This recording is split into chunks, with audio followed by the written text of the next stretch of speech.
Quarry ഉടമകളിൽ നിന്ന് കൊട്ടാരക്കര തഹസീൽദാരും ജീവനക്കാരും കൈക്കൂലി വാങ്ങിയ സംഭവത്തിൽ വിശദമായ പരിശോധന നടത്താൻ വിജിലൻസ് തയ്യാറെടുക്കുന്നു. തഹസീൽദാറായിരുന്ന MK അജിത് കുമാർ ഒപ്പിട്ട മുഴുവൻ ഫയലുകളും വിജിലൻസ് പരിശോധിക്കും. തഹസീൽദാർ അജിത് കുമാർ, ഡെപ്യൂട്ടി തഹസീൽദാർ അനിൽകുമാർ, ഡ്രൈവർ മനോജ്, താൽക്കാലിക ഡ്രൈവർ ശശി മനോജ് എന്നിവർക്കെതിരെ റവന്യൂ വകുപ്പ് നേരത്തെ നടപടി എടുത്തിരുന്നു. AV ജയശങ്കർ കൊട്ടാരക്കരയിൽ നിന്നും തത്സമയം ചേരുന്നു. Jayashankar, good morning. പറയൂ.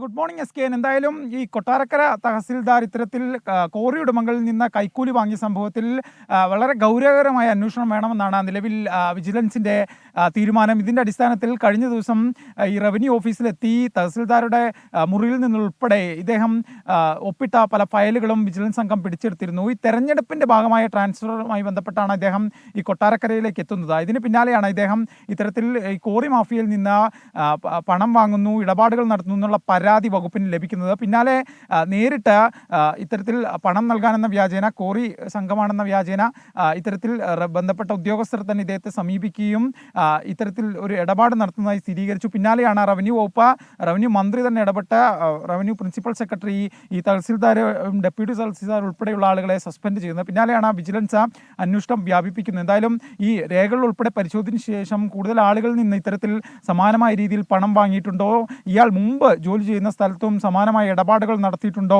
എന്നുള്ള കാര്യമെല്ലാം വിജിലൻസ് പരിശോധിക്കും. ഒപ്പം തന്നെ ഈ കൊട്ടാരക്കരയിലെ ഈ ഡ്രൈവർ മനോജാണ് ഇത്തരത്തിലുള്ള ഇടപാടുകൾക്ക് കൂട്ടുനിന്ന് ഇദ്ദേഹം വഴിയാണ് ഈ തഹസിൽദാർ ഈ ഇടപാടുകൾ നടത്തിയെന്നാണ് വിജിലൻസിൻ്റെ നിലവിലെ നിഗമനം. ഇതുമായി ബന്ധപ്പെട്ട ചില തെളിവുകളും വിജിലൻസിൽ ലഭിച്ചിട്ടുണ്ട്. എന്തായാലും കൂടുതൽ പരാതിക്കാരുടെ ഉൾപ്പെടെ മൊഴി രേഖപ്പെടുത്തിയ ശേഷം ഇദ്ദേഹത്തിൻ്റെ മുൻകാല ചരിത്രവും ഒപ്പം ഇദ്ദേഹം നടത്തിയ മറ്റ് ഒപ്പിട്ട ഫയലുകൾ ഉൾപ്പെടെ പരിശോധിച്ച് വിശദമായ റിപ്പോർട്ട് നൽകാനാണ് വിജിലൻസിൻ്റെ തീരുമാനം. എന്തായാലും സർക്കാർ തലത്തിലും ഇത്തരം കാര്യങ്ങൾ അനുവദിക്കില്ലെന്ന കൃത്യമായൊരു നിലപാട് അറിയിച്ചിട്ടുണ്ട്. കാരണം ധനമന്ത്രിയുടെ ഉൾപ്പെടെ നാടാണ്. അത്തരത്തിൽ മന്ത്രിക്ക് ഉൾപ്പെടെ നിരവധി പരാതികൾ ഈ വിഷയവുമായി ബന്ധപ്പെട്ട് ലഭിച്ചിട്ടുണ്ട്. എന്തായാലും ഇതുമായി ബന്ധപ്പെട്ട് വിശദമായൊരു അന്വേഷണം നടത്തി കൂടുതൽ ആളുകൾ ഇതിലുണ്ടോ, കൂടുതൽ ഇടപാടുകൾ നടത്തുന്നുണ്ടോ ഉൾപ്പെടെയുള്ള കാര്യങ്ങൾ പരിശോധിക്കാനാണ് വിജിലൻസിൻ്റെ തീരുമാനം. എന്തായാലും ഇതുമായി ബന്ധപ്പെട്ട വിജിലൻസ് പരിശോധന തുടരുകയാണ്.